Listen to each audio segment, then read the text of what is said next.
What's good, everybody?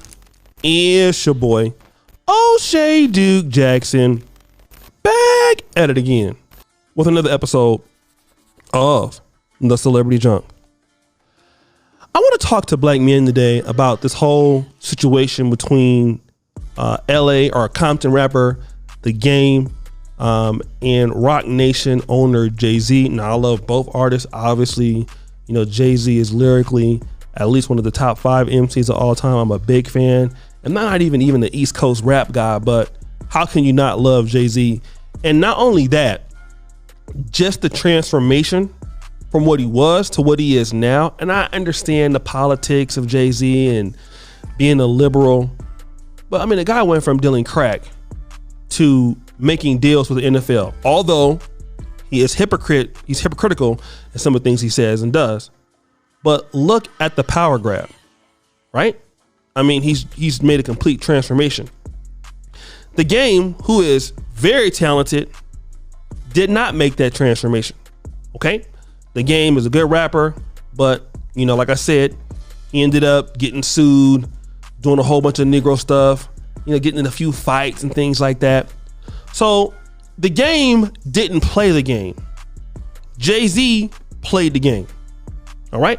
And that's the game that a lot of us in Black America don't want to play, which is the corporate game, the being the politically correct game. And you're seeing people do it now. That's what Kevin Samuels is getting criticized for, playing the game.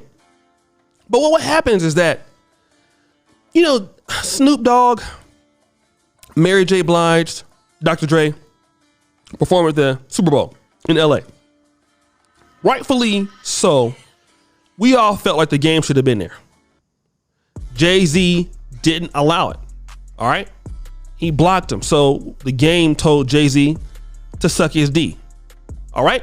Now, how do we know this? Wack 100, who, you know, allegedly spilled this. He's always on Clubhouse, from what I understand. He's pretty decent friends with Hassan Campbell. Wack told his followers Jay-Z is the reason for that. Roc Nation entered a partnership with the NFL to kind of diversify its audience and bring change through the music. And so, you know, Roc Nation was to advise who should be there for the Super Bowl. So Mary J, all right, Dr. Dre, Snoop, they got the nod. The Game did not get the nod. Now, I don't know what issues that people have, the two of them. I don't know how long they've had a problem or whatever. But I want to tell you guys, ultimately, it's about power. Either you're going to seek it and get it or not. That's what Jay-Z ultimately has been looking for. Making the connections, keeping the networks tight, keeping the friends tight. Okay? A lot of us, you know, as black men, we're so used to not having things that sometimes we burn bridges. I've done that before. Burn bridges, burn opportunity. The next person's on the come up. They don't look out for you. All right. And what happened is that the Game didn't do that for whatever reason. You never know who's going to be in power one day. Because if you're not seeking power, if you're not understanding the industry, you're going to be left out. And the Game is saying to Jay-Z that he needs to suck his D. But really, I'm looking at this like, why isn't the Game in the position that Jay-Z is in? He had the opportunity. He had the name. He had the connections. He's already in LA. How do you get blocked outside of LA when you're from LA? Because you're not trying to understand the business that Jay-Z is trying to do. You're not, you know, that's why Jay-Z's a millionaire and the Game isn't. And ultimately, although it would have been great to see him perform, it got to be also looked at as like, well, listen, I had the opportunity to be able to call shots and to be able to get in good with people, to be able to go into meetings and make deals for myself. All right, leave some of the Negro antics away. If this story is true, and if that happened, that's why we have to understand how politics works. The politics of business, how it works. Academics has been talking about this. I did a review on it, right? We talked about Kevin Samuels in the entertainment industry. A lot of guys don't like it. Guess what? You end up getting blocked out of things. You don't want to deal with the mainstream. You don't want to deal with the entertainment world. And then when you get left out, then all of a sudden you have a sour taste in your mouth. You have to make the rules also. And I want African-American men to understand that, listen, working hard is great. Going to school is also great. The real work is in relationships. A lot of us don't understand that. It's in investing in yourself, and it's in relationships.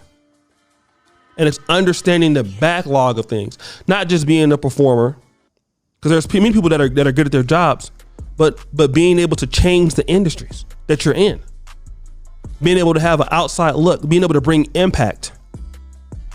And a lot of times when you're an entertainer, I believe, or an athlete, you know, you're looking at, well, I'm the hot guy right now, woo, woo, woo, woo, woo. And maybe I shouldn't focus on the other stuff as much because I'm an entertainer and the world belongs to me. And then, you might not be as focused as you need to be. Whereas the guys who are really relevant, the P. Diddy's and the Jay-Z's, they understand, the value chain in their industries. And they understand who to make friends with, who to bring value with. And then those people who don't know how to do that, you get left out. It's as simple as that. Even in our own black economies, we have so much financial potential, like so much. Like you're seeing guys, shout out to Black Male Travels. I believe they had an app development they're trying to do. They raised $5,000 with like not a whole lot of subscribers. We've seen some people raise a lot of money. It's not a problem, right? The money is there. But the reality is how to keep those relationships and those networks open is the problem. And you never know who's going to be who in life. You just don't. You just don't.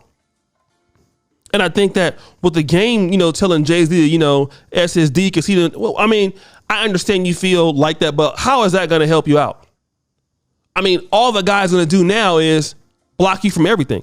And that's the situation. Once you piss somebody off, it's powerful. They just block you from anything that you want to do that revolves around that. If you don't have the connections that they have, they're not going to look out for you. So either you're going to be cool with people who can look out for you and bring value to them, or you're going to be the person that's going to have the power and create those situations for yourself. That's how black men have to start to look at the world. Everything is about increasing your network.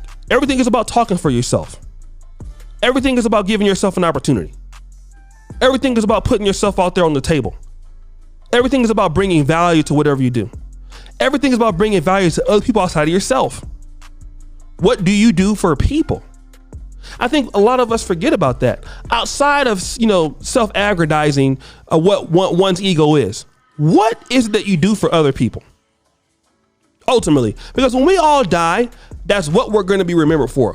What was our impact on whatever we were doing?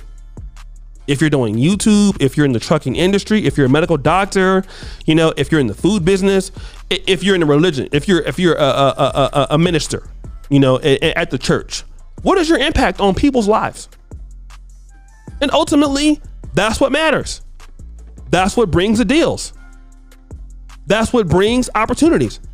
The fact that you have value to those things, that's what happens. And I think as black men, we need to really continue to focus on that because that's how power is gained. Every billionaire understands that. I'm understanding the industry. I understand how it works. And then I'm so good that you got to talk to me. And if the game doesn't want to be that kind of person, you're always going to be at the behest of somebody like Jay-Z. They're always going to run you. But guys, what do you think? It's your boy, O'Shea Duke Jackson, back at it again with another episode of The Celebrity Junk. I really appreciate you for all that you do. Subscribe with the bell. Check out the first comment, pinned to the top. And as you know, the buffoonery remains an all-time high. I'm out.